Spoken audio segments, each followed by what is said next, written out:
Good morning, everybody. How we doing? It's great to be here. Thanks to everybody for having me today, in particular Ben and Mark. And I just got to say hello to Ben and Catherine backstage. But I know apparently Mark has the flu right now. So Mark, wherever you are, I think I had the same flu like a few weeks ago. It sucks, but I'm sure you'll get through it.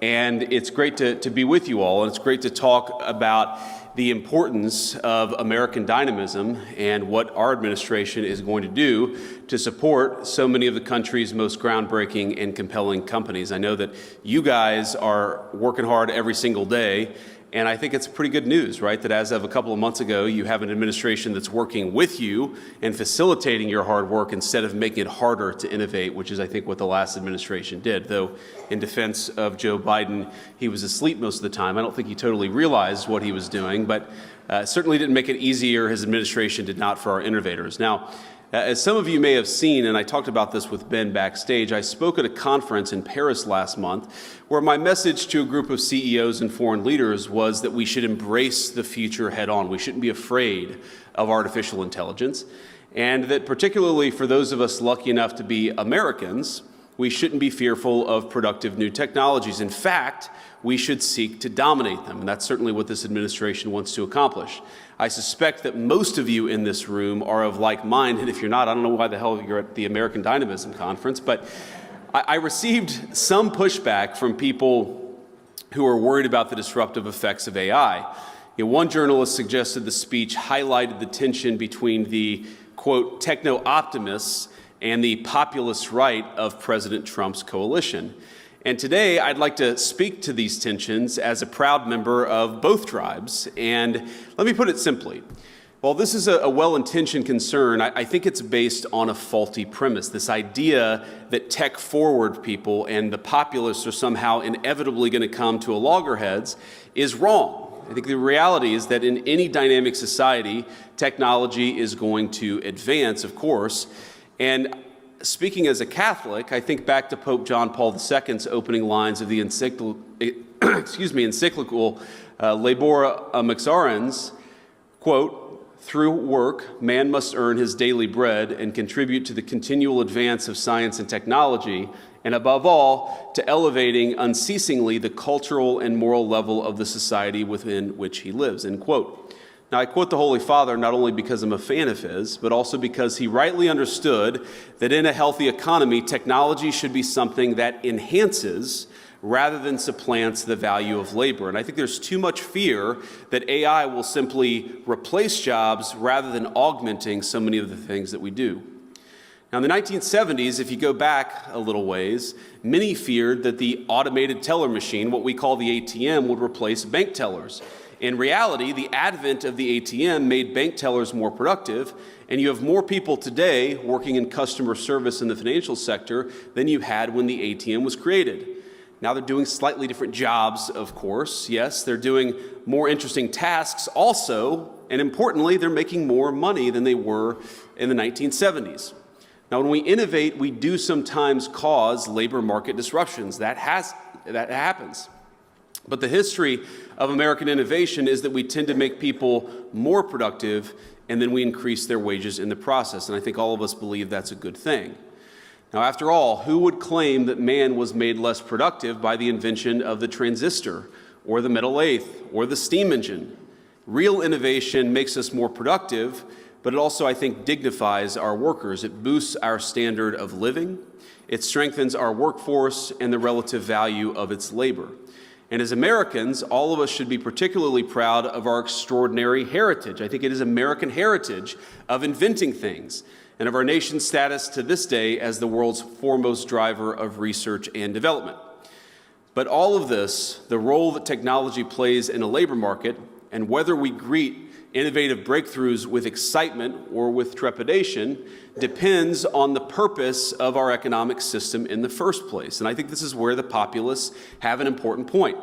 It should be no surprise that when we send so much of our industrial base to other countries, we stop making interesting new things right here at home.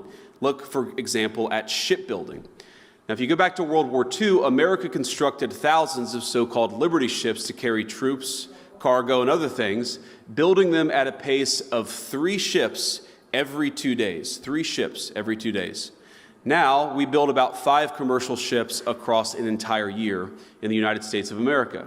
And as a result, the United States today accounts for 0.1%, 0.1% of global shipbuilding. China, on the other hand, now makes more commercial ships than the rest of the world combined. In fact, one of Beijing's state-owned firms built more commercial ships just last year than all of America has produced since the end of World War II. So, while we remain the leader in technology and innovation, I think there are troubling signs on the horizon. And I raise all this to ask, does this sound like a regime, I'm speaking of China, that will pass up on the opportunity to use AI or any other technology to advance their own interests and further undermine the interests of their rivals? I think the answer is obvious, and that's why America, we've got to be tech forward. Yes, there are concerns, yes, there are risks, but we have to be leaning into the AI future with optimism and hope, because I think real technological innovation is going to make our country stronger.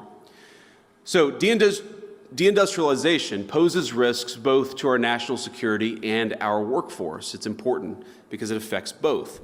And the net result is dispossession for many in this country of any part of the productive process. And when our factories disappear and the jobs in those factories go overseas, American workers are faced not only with financial insecurity, they're also faced with a profound loss of personal and communal identity. And so to come full circle on this tension, alleged tension between the populace and the techno-optimists, I can understand a reaction of skepticism when we talk about the revolutionary potential of new invention and artificial intelligence and all the other incredible technologies that you guys are working.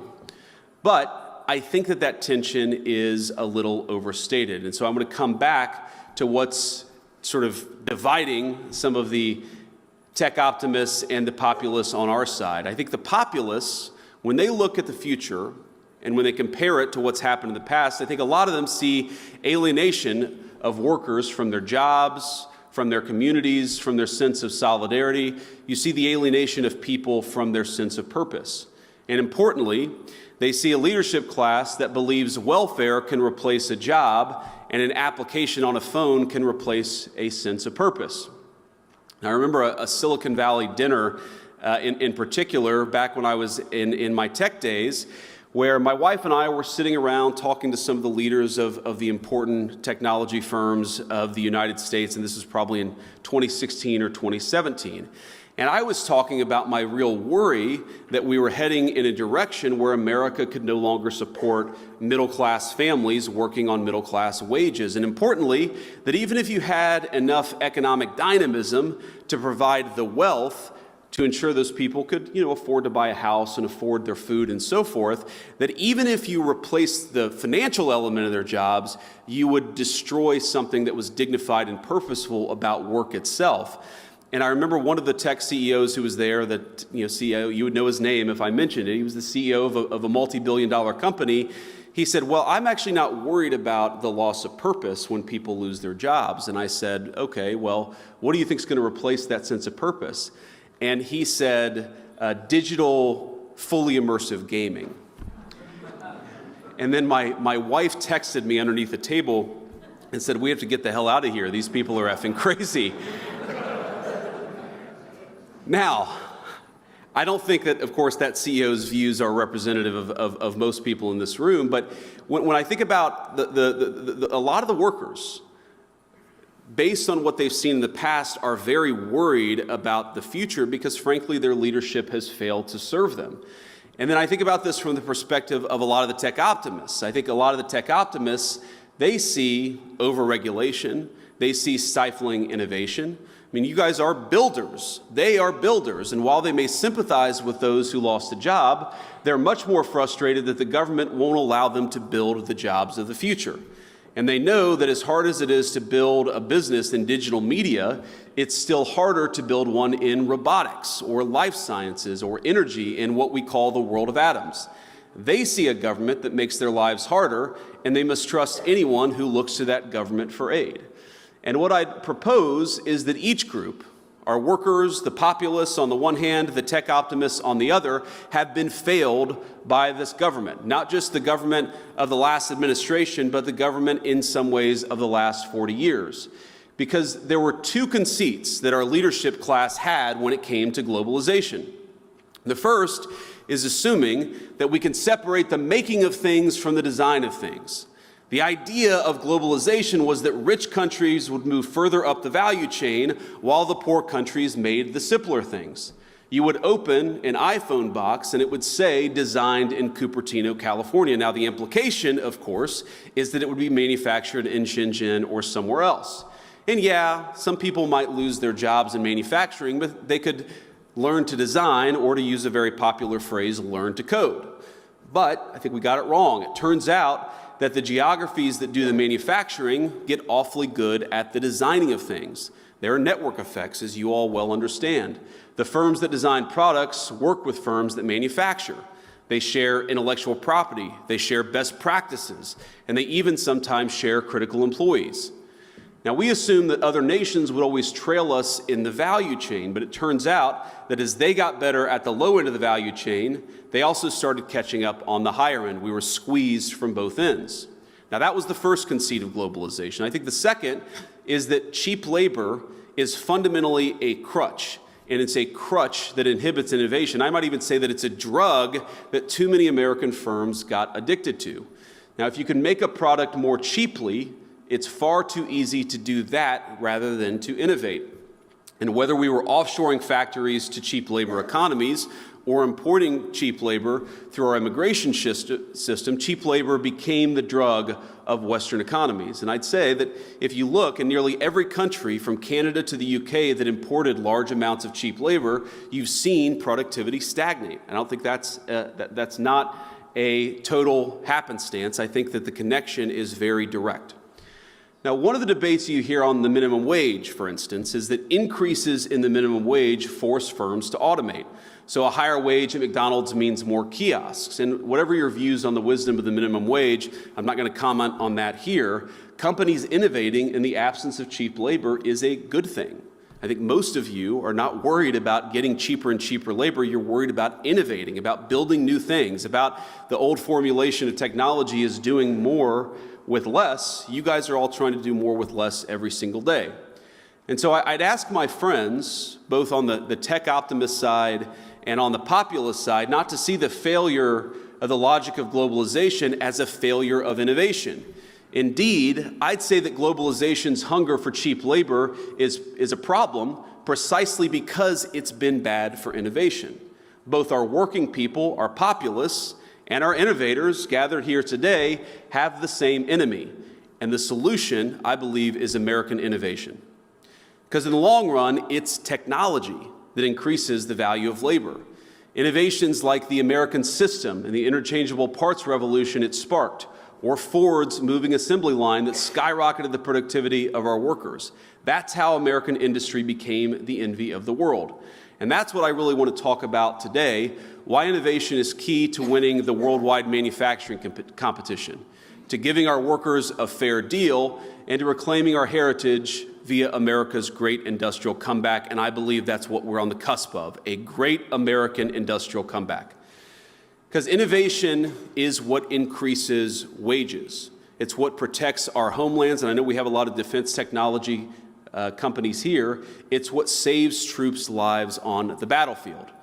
And I know everyone here today largely agrees. It's why we have some of the greatest inventors and thinkers in energy, precision machining, countless critical high-value industries just in this room. And I think the other thing that unites all of you is that you're builders. And I use that word deliberately. I was very moved by Mark's manifesto from a few years ago about America. We're a nation of builders. We make things, we create things. Each of you came to this summit not because you developed some flash-in-the-pan application, but because you're building something very real. You're raising new factories, you're turning profits back into R&D, and you're creating new, good-paying jobs for your fellow Americans. And this is why I'm such huge fans of yours, of Ben's and Mark's, and of the entire endeavor. And that we recognize now in our administration is the time to align our work interests with those of all of you. It's time to align the interests of our technology firms with the interests of the United States of America writ large. Now, all of you, in your own ways, have answered that call. After all, there's nothing forcing anyone to be in the room today.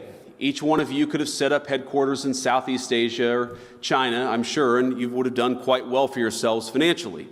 But you're here, I hope, because you love your country. You love its people and the opportunities that it's given you, and you recognize that building things, our capacity to create new innovation in the economy, cannot be a race to the bottom.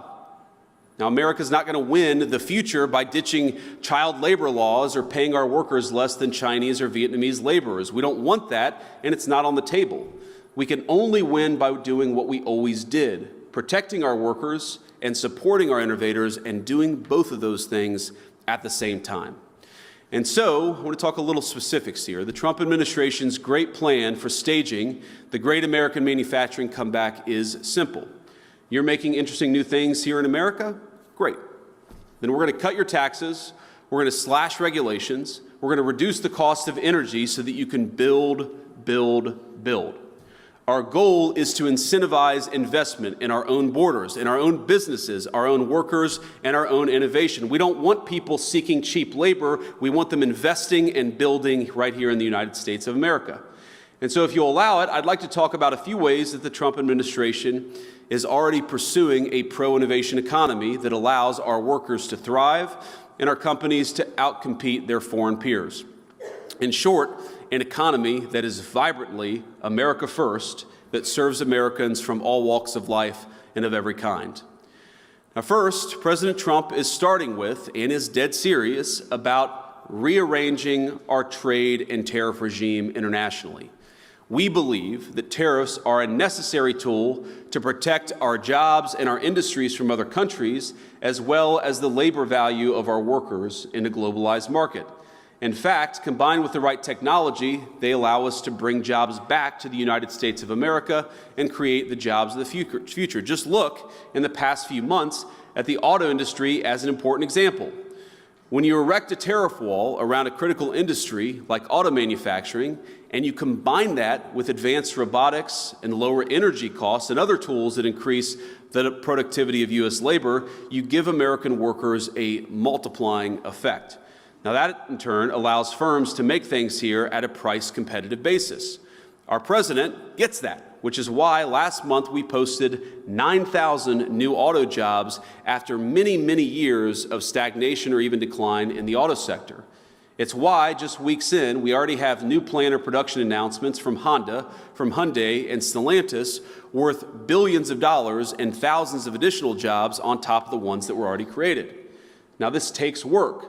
It took, in the president's first term, the president ripping up NAFTA and creating a new U.S. deal for American manufacturers in North America. But there's important work, and we're going to do it.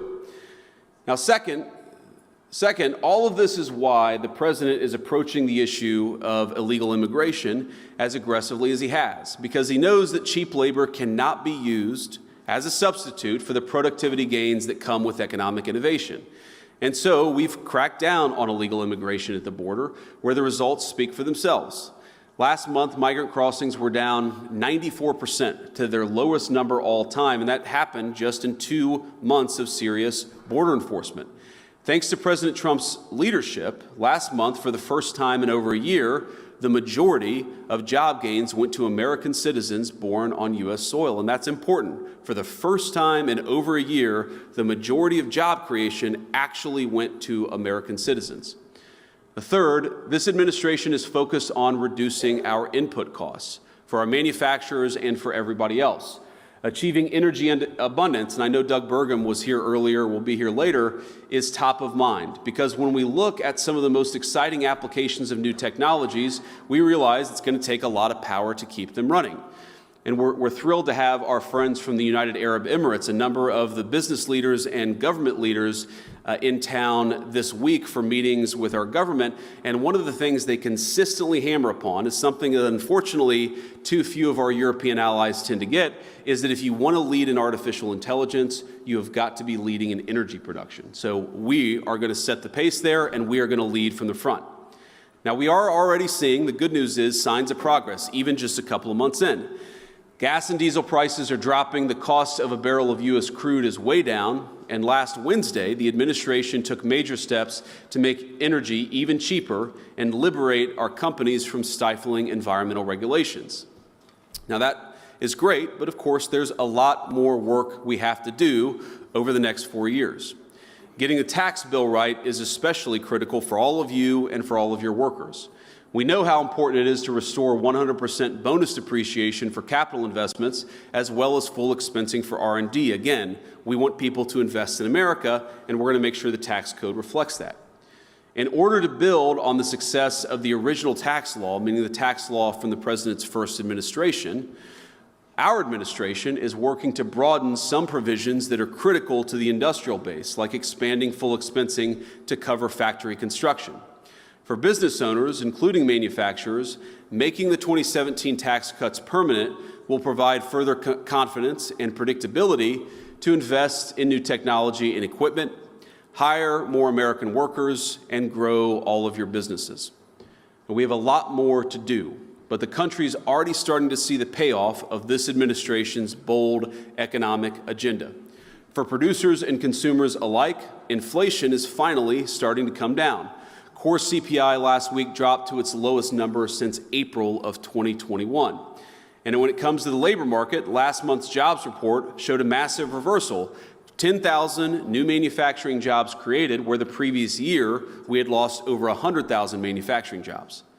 As you may have heard the president say, in less than 2 months since he took office, he's already secured more than $1.7 trillion in new investments across the United States. That's hundreds of thousands of new jobs in manufacturing, AI, other hard tech sectors, and more. So we think there's a lot to be excited about. There's a lot that we're excited about, and we certainly hope that you guys are excited too. But the fundamental premise, the fundamental goal of President Trump's economic policy is, I think, to undo 40 years of failed economic policy in this country. For far too long, we got addicted to cheap labor, both overseas and by importing it into our own country, and we got lazy. We overregulated our industries instead of supporting them. We overtaxed our innovators instead of making it easier for them to build their great companies. And we made it way too hard to build things and invest things in the United States of America. That stopped 2 months ago, and it will continue to stop, and will continue to fight for American workers and the American businesses that hire them and that support them. So I want to thank you all for two things. Number one, I want to thank you all for doing what you do. Again, you could have chosen the easy path. Every single person in this room, as the president would say, you're all very high IQ. You're some of the most talented people in the United States of America. You chose to build a business right here in the United States of America, and for that I'm grateful. But the second thing I want to say is that I think you're not just building your own business, I think that you are part of a great American industrial renaissance. Whether it's the war of the future, the jobs of the future, the economic prosperity of the future, we believe that we must build it right here in the United States of America. So thank you all for building. Thank you all for building in America, and thank you all for building the kind of society that I want to raise my children in. God bless you all. Thanks for having me.